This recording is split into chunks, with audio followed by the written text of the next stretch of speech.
Assalamualaikum warahmatullahi wabarakatuh. Perkenalkan, nama saya Endra Putra Raharja. Saya adalah dosen Pendidikan Ilmu Pengetahuan Alam, Fakultas Pendidikan Eksakta, Universitas Pendidikan Muhammadiyah Sorong. Pada kesempatan kali ini, saya akan mempresentasikan mata kuliah yang saya ampu, yakni mata kuliah Mekanika dan Keelektromagnetan.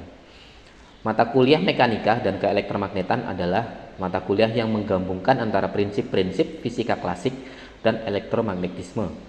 Dalam mekanika, mahasiswa akan mempelajari tentang gerak dan gaya yang mempengaruhi benda, misalnya kinematika, dinamatika, hukum Newton, energi, momentum, hingga rotasi. Sementara pada keelektromagnetan atau konsep medan listrik, itu siswa akan mempelajari tentang hukum Coulomb, Gauss, Ampere, hukum Faraday, serta penerapan gelombang elektromagnetik. Kedua bagian ini memberikan pengalaman fundamental atau pengalaman dasar tentang bagaimana benda itu bergerak dan berinteraksi melalui gaya fisik dan medan elektromagnetik, serta penting untuk berbagai aplikasi baik di teknik maupun ilmiah. Mata kuliah Mekanika dan Keelektromagnetan ini memiliki bobot 3 SKS dan dipelajari pada semester 3 di Prodi Pendidikan IPA. Capaian pembelajaran mata kuliah atau CPMK yang akan dicapai oleh mahasiswa yakni sub CPMK 1 mampu dan memahami menjelaskan konsep besaran, satuan dan pengukuran. Sub CMK 2 mampu mempelajari dan menjelaskan konsep kinematika gerak lurus dalam 1 dan 2 dimensi. Yang ketiga adalah sub CPMK 3 mampu dan memahami menjelaskan konsep dinamika gerak. Yang keempat, sub CMK 4 mampu memahami dan menjelaskan konsep usaha energi mekanik. Sub CMK 5 yaitu memahami dan menjelaskan konsep impuls dan momentum. Sub CPMK 6 yakni menjelaskan konsep benda tegar.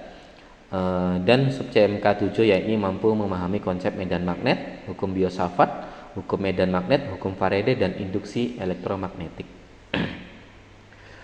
Bahan-bahan kajian dalam materi kali ini seperti yang tadi sudah dijelaskan, diantaranya adalah konsep-konsep dan prinsip dan hukum dari besaran satuan pengukuran, kinematika, dinamika, gesek-gesek, gaya partikel, gaya Newton, usaha energi, impuls, momentum, hingga penjelasan tentang elektromagnetisme.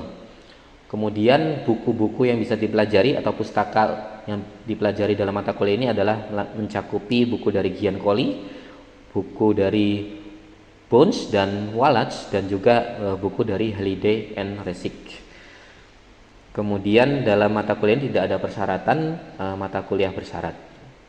Mata kuliah ini akan diampu dalam 16 pertemuan dan juga akan ada UTS di pertemuan ke-8 dan UAS di pertemuan ke-16. Demikian penjelasannya tentang sekilas mata kuliahnya. Selanjutnya akan dilanjutkan dengan proses video pembelajaran. Oke, baik. Assalamualaikum warahmatullahi wabarakatuh. Selamat siang semuanya. Sebelum kita mulai perkuliahan, terlebih dahulu kita berdoa. Berdoa dimulai.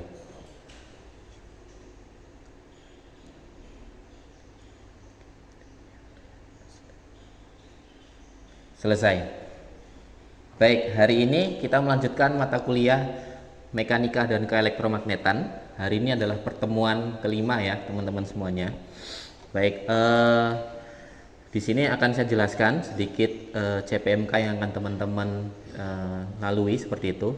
Di CPMK kali ini teman-teman nanti diharapkan mampu memahami dan menjelaskan konsep dinamika gerak.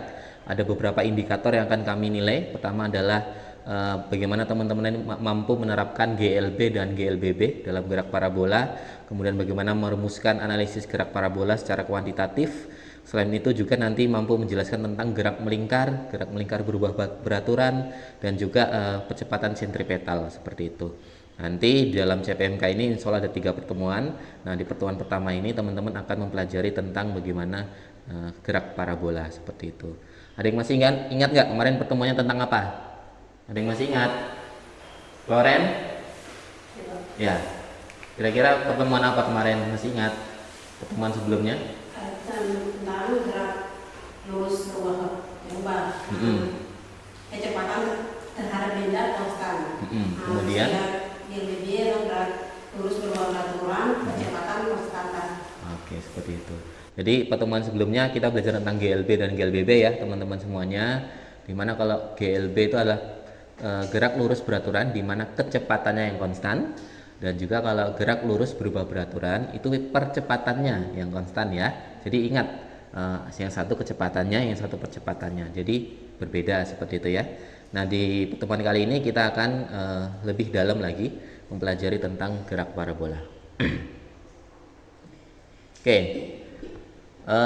ada yang bisa menjelaskan nggak tentang gerak parabola? Ada yang tahu dalam kehidupan sehari-hari seperti apa gerak parabola? Mungkin Supri?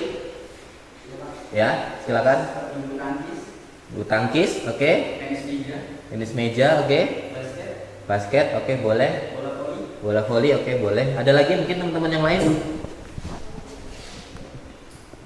Natalia mungkin? Kira-kira apa? Contoh gerak parabola dalam kehidupan sehari-hari contohnya katapel dan tembakan meriam. Katapel ya, kayak Angry Bird gitu ya teman-teman ya. Oke.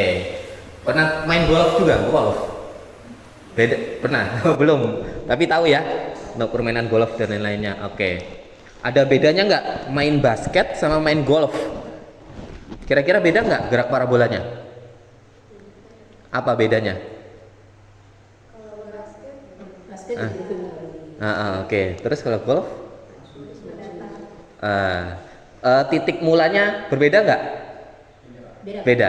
Kalau apa namanya? Golf gimana?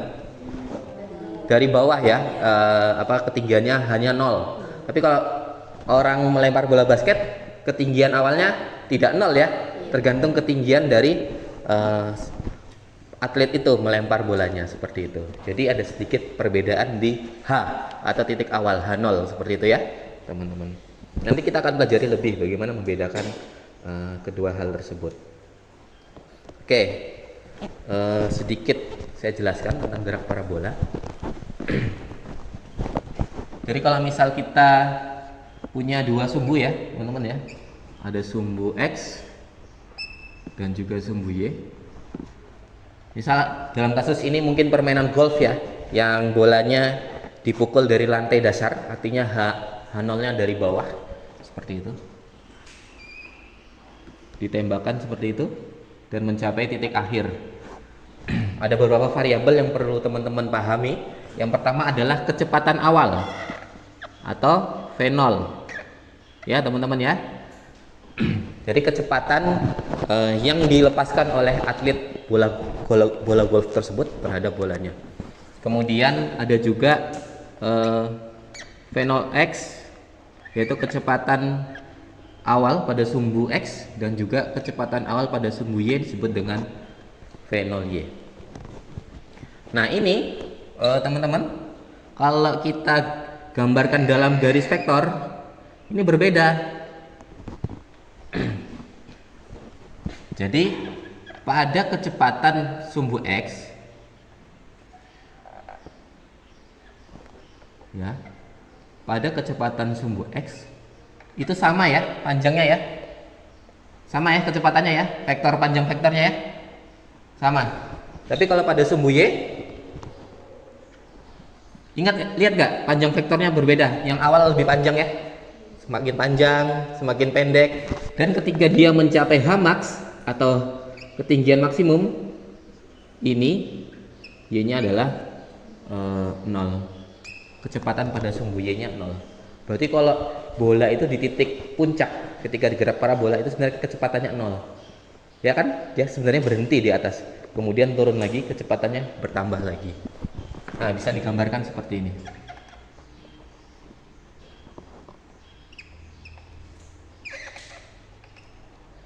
Ini VY, ini VX, ini VX, ini VY. Dan ketika sampai di titik terjauhnya, VY-nya juga ikut memanjang seperti itu.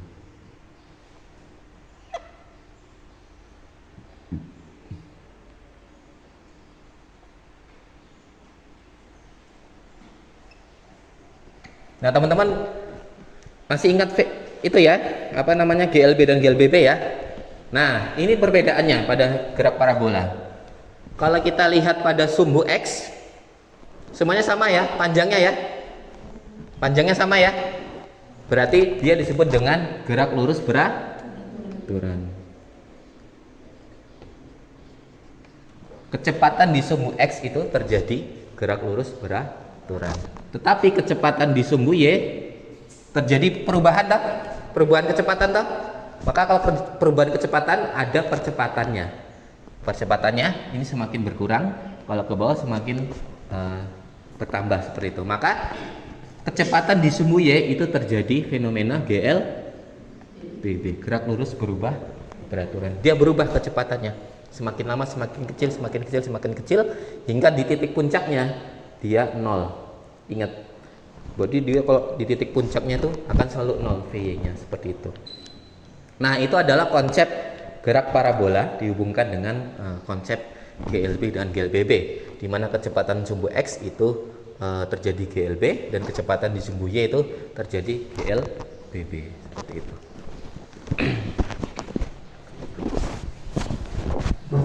Oke, bagaimana menentukan kecepatan awal? Untuk menentukan kecepatan awal kita bisa definisikan dengan V0 X itu dengan persamaan V0 cos theta. Oke. Jadi kecepatan di sumbu X itu bisa kita definisikan dengan V0 cos theta pada sumbu X. Sedangkan kalau pada sumbu Y kita bisa definisikan dengan V0 sin theta.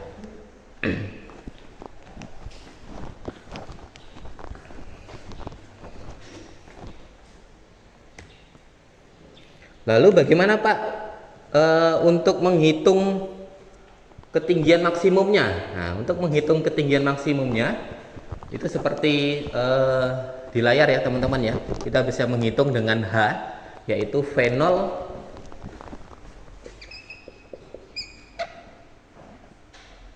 kuadrat sin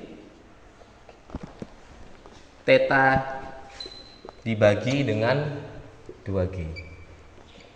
Ini untuk menghitung Hmax. Bagaimana untuk waktunya?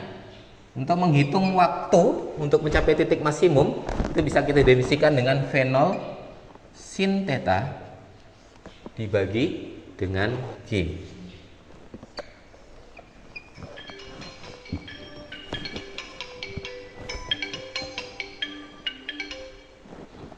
Oke. Selanjutnya menentukan jarak atau R.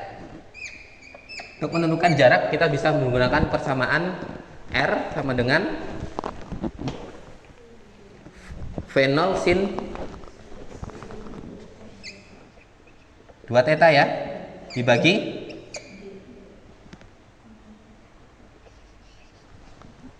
mohon maaf dari 2G. Oh iya betul. Dimana G ini adalah apa teman-teman? G percepatan gravitasi.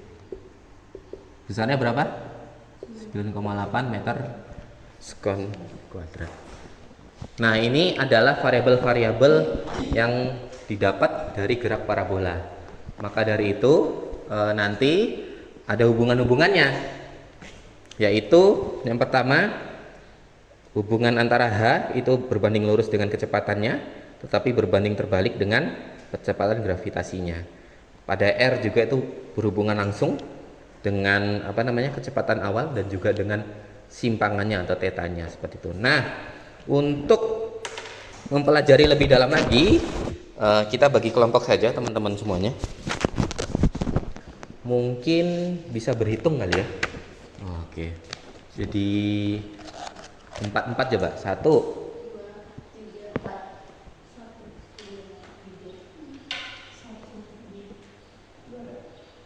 Oke, 1, 1, 2, 2, 3, 3, 4. Silakan berdiskusi. Saya punya LKPD ya untuk dikerjakan. Masing-masing kelompok silakan memegangnya. Kelompok 1,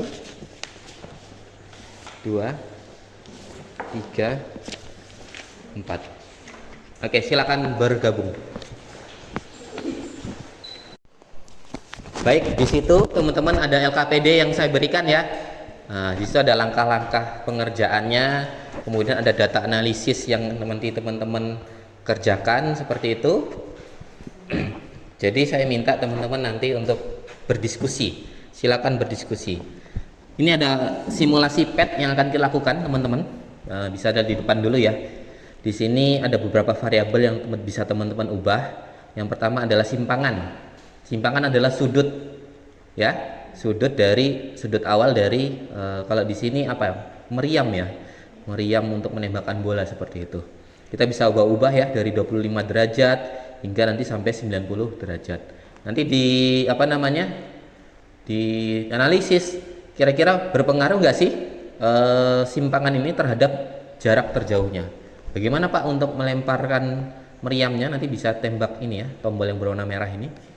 Nah, dilemparkan seperti itu. Ketika diubah simpangannya juga, nah dia akan seperti itu. Kemudian ada juga kecepatan awal di sini ya, teman-teman bisa ubah juga kecepatan awalnya.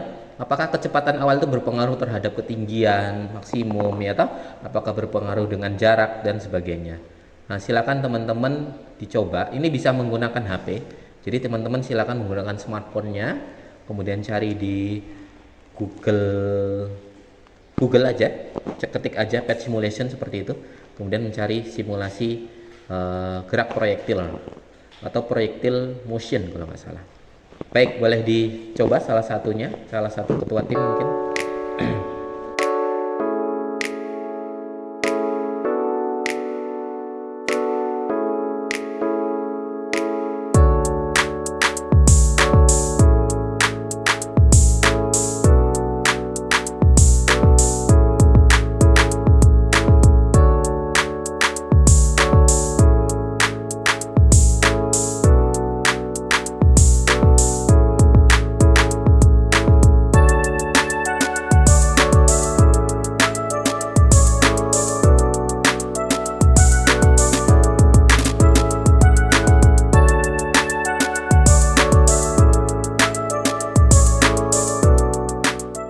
Oke, waktunya habis teman-teman semuanya untuk berdiskusi. Jadi sekarang Bapak minta untuk teman-teman semuanya untuk memaparkan ya tiap-tiap kelompok hasil diskusinya.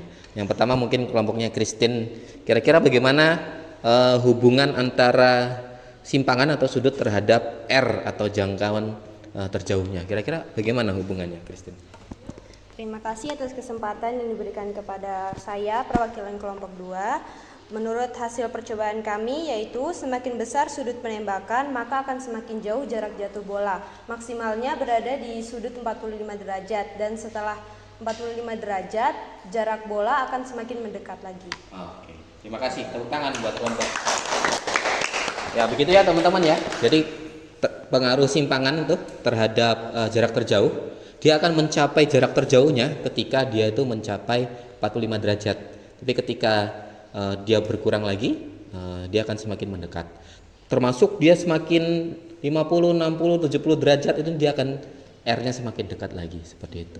Oke, mungkin kelompoknya Supri. Bapak ingin tanyakan, bagaimana kesimpulan kamu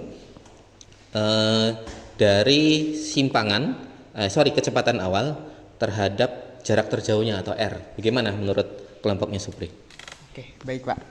Baik, terima kasih kepada Bapak yang sudah memberikan kesempatan kepada saya. Semakin cepat atau semakin tinggi kecepatannya, maka akan semakin jauh juga jarak yang akan dihasilkannya. Oke, seperti itu. Tepuk tangan buat kelompoknya Supri. Kecepatan awal ya, bukan kecepatan ya. Jadi kecepatan awalnya itu ketika kita kondisikan dia semakin cepat, tentu R-nya dia itu akan semakin jauh atau jangkauan jaraknya. Oke, kelompoknya Delila.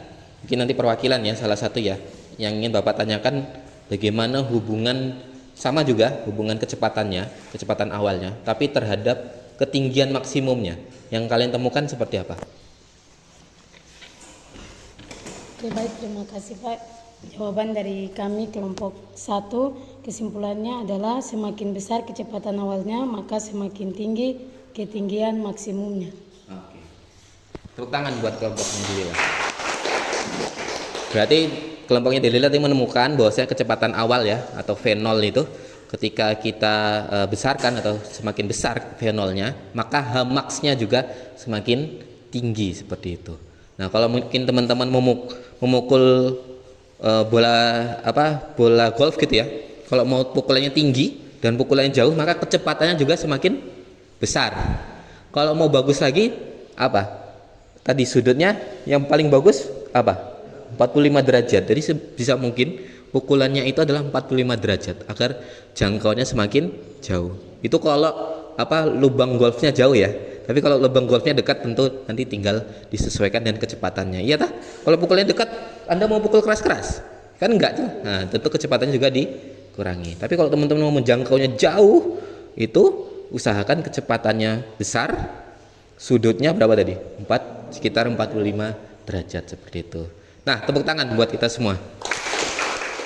Baik teman-teman semuanya, tadi teman-teman semua sudah mencoba ya simulasi gerak proyektil menggunakan PET simulation.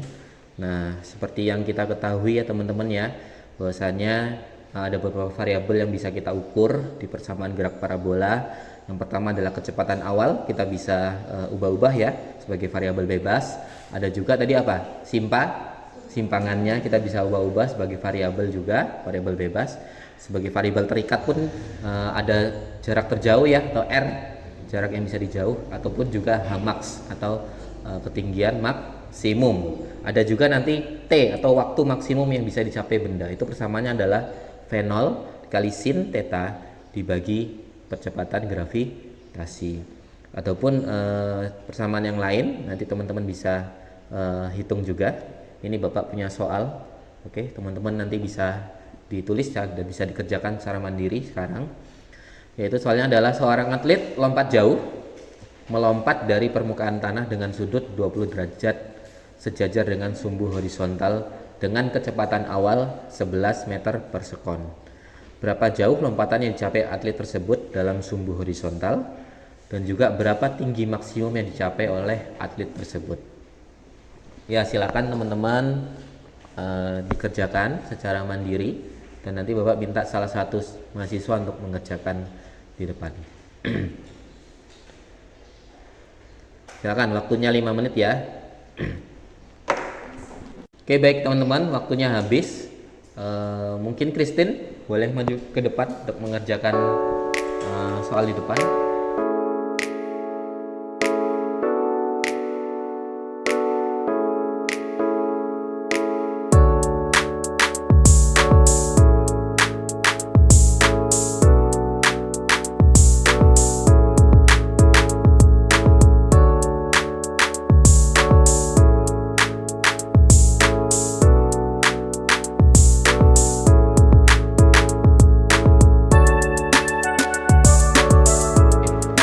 Tepuk tangan buat Christine. Oke, di sini ya teman-teman ya, kita bisa analisis soal dulu. Yang diketahui pertama adalah simpangannya, di mana seorang atlet itu lompat pada simpangan sudut berapa? 20 derajat. Kecepatan awal atlet ketika melompat adalah 11 meter per sekon. Yang ditanyakan pertama adalah apa itu? Berapa jauh ya? Bisa XF atau R itu juga boleh, dan lainnya. Dan yang kedua adalah ketinggian maksimum Ymax atau Hmax juga bisa seperti itu. Itu berapa nilainya? Nah, kita bisa dapatkan pertama adalah V ya, V di sumbu Y pada saat titik puncak tadi apa teman-teman? 0 ya. Ingat tadi di gerak parabola tadi. Ketika bola mencapai titik puncak, itu kecepatannya adalah 0, kecepatan di sumbu Y-nya 0. Maka VY itu dihitung sebagai 0. Kemudian persamaan pada sumbu Y, sepanjang gerak pada sumbu Y itu bisa dirumuskan dengan V0 sin theta dikurang G dikali T maksimum. Di mana T max atau waktu untuk mencapai titik puncak itu didapatkan adalah nilai 0,384 sekon. Kalau T pada titik maksimum adalah sekian, maka T untuk mencapai sini berapa kali lipatnya? Misal nih, untuk mencapai titik puncak tadi 0,384. Ya, untuk mencapai T max ada 0,384. Berarti untuk mencapai T di titik terjauh ini atau TR berapa? No? Ada lagi? Berarti 2 kali lipatnya kan? Ini kan baru setengah perjalanan. Dia akan mencapai setengah perjalanannya lagi tak? Setengah perjalanannya adalah 0,384 di titik puncaknya. Maka dia akan mencapai setengah perjalanan lagi untuk mencapai titik terjauh berapa? Yaitu TR atau T mencapai titik terjauh adalah 2 kali T max. Atau TF juga boleh. Itu boleh dirumuskan sebagai 2 kali T max, yaitu 2 dikali 0,384. Hasilnya adalah 0,768.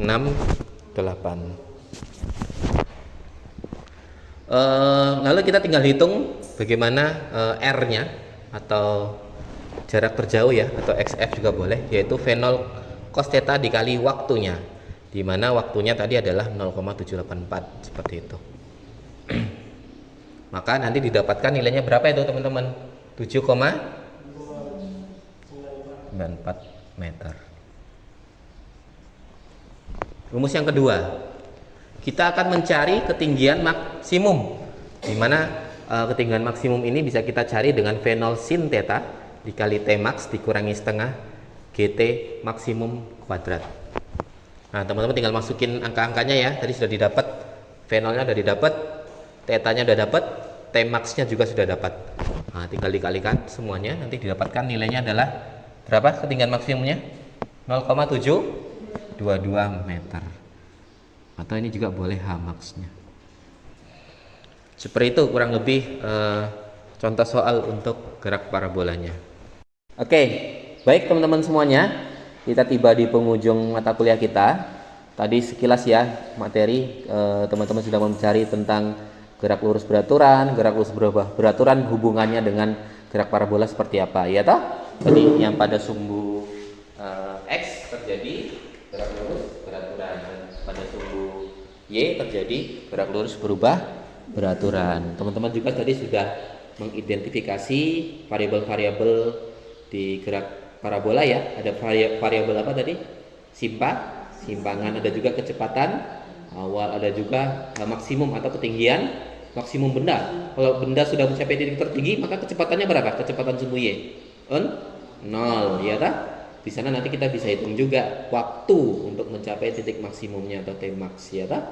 Anda juga tadi sudah bisa menghitung variabel untuk titik R terjauhnya atau R besar ya kalau dalam simbolnya seperti itu. Dan juga tadi ada beberapa contoh soal yang sudah teman-teman kerjakan, hubungan-hubungan variabelnya tadi ya sudah disimpulkan oleh Christine tadi, bagaimana semakin besar simpangannya, jaraknya akan semakin jauh, tetapi simpangannya tersebut makin jauhnya ketika berada di sudut 40 derajat. Dan juga kecepatan tadi ya, teman-teman Supri, Delila juga sudah menyimpulkan bahwasanya kalau kecepatannya semakin besar juga jarak jangkaunya semakin besar. Beberapa contoh soal ini teman-teman sudah kerjakan juga, bagaimana menghitung T max, ya, H max dan lain-lain. Nah, pertemuan selanjutnya kita akan mempelajari tentang gerak melingkar, ya. Jadi nanti teman-teman pastikan hadir karena ini masih dalam satu rangkaian gerak satu dimensi. Yang pertama tadi tentang gerak parabola, selanjutnya adalah tentang gerak melingkar. Nah, pastikan teman-teman untuk hadir ya di mata kuliah selanjutnya. Mungkin itu dulu pertemuan kita pada siang hari ini. Terima kasih teman-temannya atas kehadirannya. Kita akhiri. Assalamualaikum warahmatullahi wabarakatuh. Selamat siang semuanya.